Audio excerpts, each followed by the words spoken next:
What's up? In this video, I'm going to show you how you can wirelessly connect and view your Apple iPhone 16 Pro Max to any smart TV. Let's go.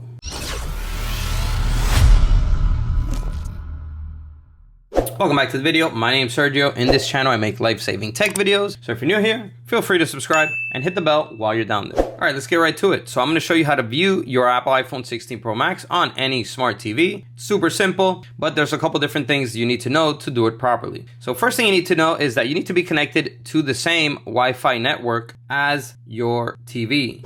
So with your TV controller, find the network settings and make sure that you're connected to the same Wi-Fi network as on your iPhone.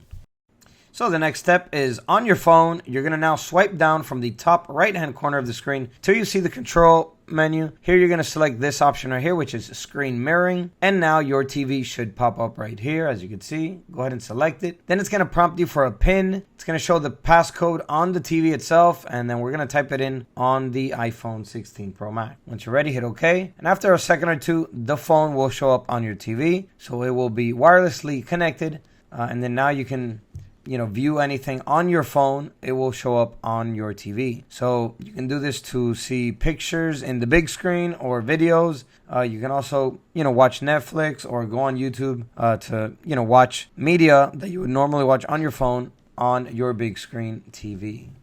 And then once you're ready to disconnect your iPhone from the TV, just swipe down from the top right once again, and then just select the screen mirroring option right here and select stop mirroring, and it will quickly disconnect from your TV. All right, everyone, so that is how you can easily wirelessly connect and view your Apple iPhone 16 Pro Max to any smart TV. Go ahead and destroy the like button if this video helped you, and comment down below and let me know. And if you want an epic custom wooden phone case for your phone like these, check out the links down below in the description. That's all for this video. I'll catch you in the next one. As always, peace.